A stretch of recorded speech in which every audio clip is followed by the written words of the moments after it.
सभी को नमस्ते।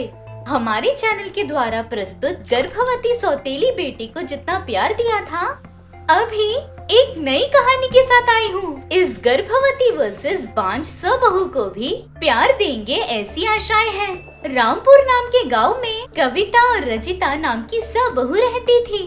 कविता बड़ी बहू इतनी खूबसूरत नहीं थी। धीरज, शांति, धैर्य, कौशिक रखने वाली गरीब बहू। हमारी कहानी में गर्भवती बहू और रजिता छोटी बहू। खूबसूरती, घमंड, अहंकार रखने वाली अमीर बहू। हमारी कहानी में रजिता बांझ बहू है।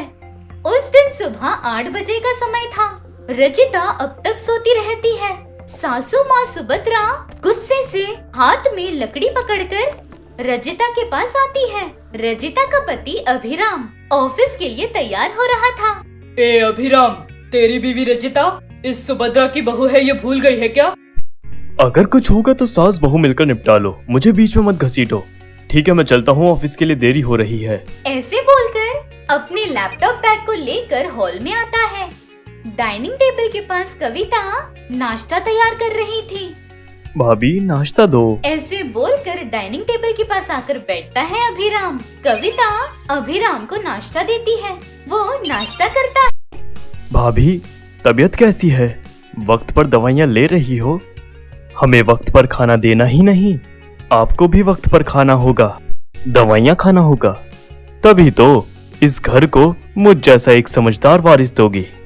उतने में ससुर जी लिंगम वहाँ आते हैं। हाँ मेरे प्यारे बच्चे, जाकर अपने चाचा की तरह ही बनना चाहिए, तभी स्कूल जाए बिना कैसे बच सकते हैं। कॉलेज में पेरेंट्स को बुलाए तो दूसरों को कैसे मैनेज करना है पता चलेगा। और वो बात सुनकर गर्भवती बहू कविता हंसती है। अरे पापा, तब तो हिसाबों से डर लगता था, इसलिए ऐसे छुट्टी मारकर अगला लेक्चर नहीं बैठता था मैं। तब उन हिसाबों से डर लगता था। अभी उन्हीं हिसाब की वजह से तुम कमा रहे हो ना बेटा? हाँ पापा, मैं अकाउंटेंट बन जाऊंगा, कभी नहीं सोचा था। ठीक है, वैसे तुम्हारी माँ कहाँ है? मेरी पत्नी को सबक सिखाने गई है। 10 मिनट में सास बहू हमारे सामने होंगे। सुभद्रा सोई हुई रजिता को देखकर अपने हाथ में लकड़ी से रजिता को एक मारती है, लेकिन रजिता बिना हिले ऐसे ही सोती रहती है। इतने जाड़े चादर पर मारूंगी तो क्या लगेगा इसे? अब देख। ऐसे बोलकर रजिता की चादर खींचकर एक लगा कर देती है। बस ढाम से उठकर बैठती है रजिता। गुस्से से डांटने का सोचती है। सामने खड़ी सासू माँ सुभद्रा को देखकर मुंह में आए गालियों को जबरदस्ती गिन लेती है रजिता और बिना कोई आलस किए बेड से उतरकर जल्दी से अपने वॉशरूम चली जाती है। उस रूम से सुभद्रा डाइनिंग टेबल पर आती है, चेयर पर बैठती है। कविता नाश्ता देती है। उतने में फ्रेश होकर डाइनिंग टेबल के पास आती है रजिता। तब सासू माँ सुभद्रा ऐसे कहती है। कविता तुम बैठो, तुम गर्भवती हो। रजिता आ गई ना, सबको परोस देगी। नहीं सासू माँ, आपके खाने के बाद मैं खा लूंगी। तुम्हें खाने कह रही है? तुम्हारे ऊपर प्यार से नहीं, तुम्हारे कोख में पल रहे बच्चे की वजह से।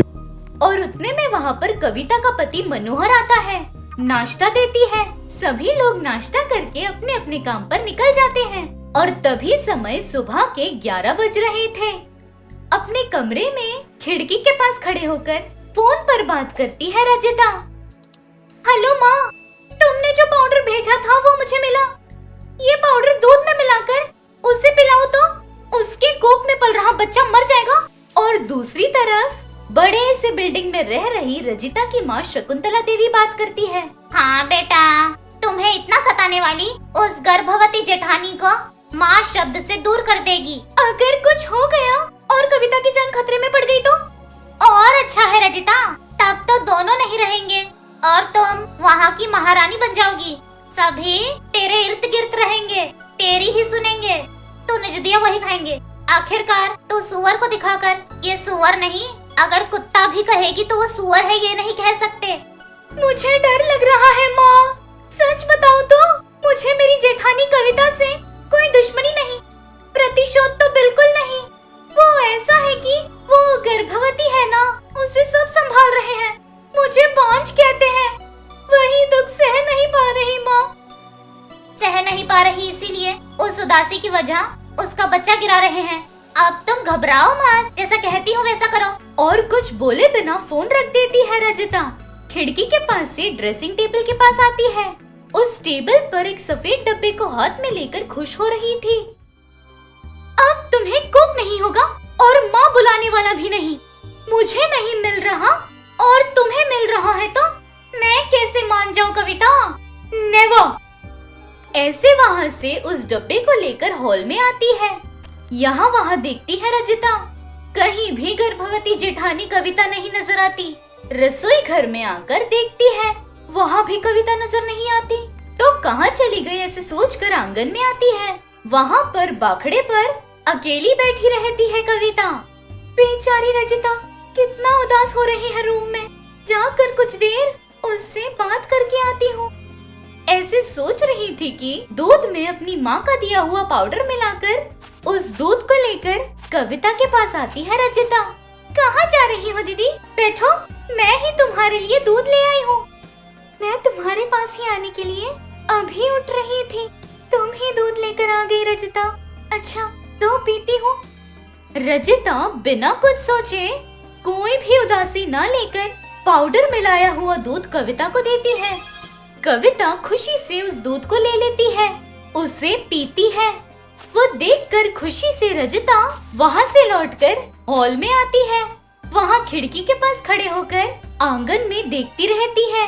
उतने में पड़ोस की कांचना कविता के पास आती है। कविता को अकेला बैठा देखती है। देखो बेटा कविता, अब तुम साधारण इंसान नहीं हो, माँ बनने वाली पत्नी हो।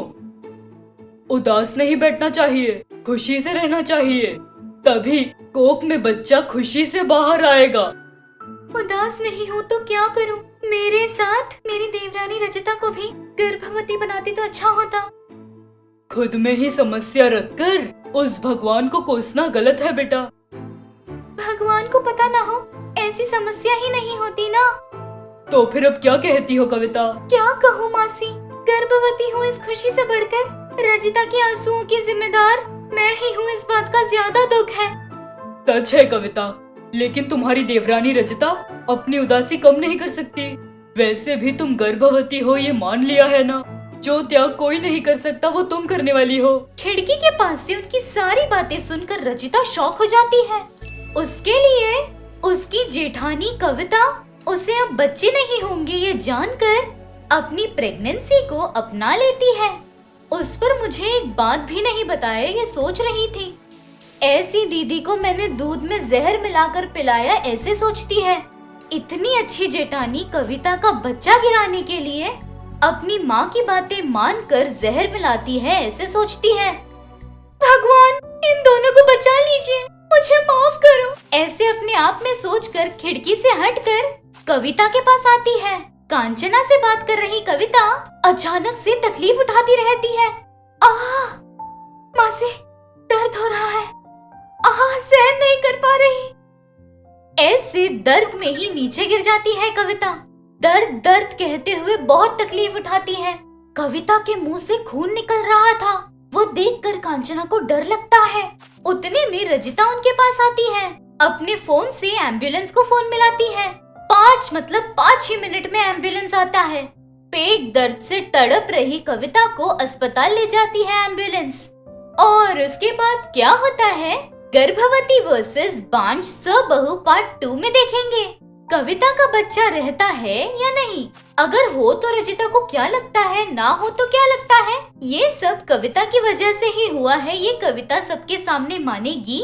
वो बांझ ना रह जाए इसलिए कविता ने उसके लिए क्या त्याग किया है, ये आप सोचकर हमें कमेंट्स में बताइए। फिर मिलेंगे, तब तक के लिए धन्यवाद।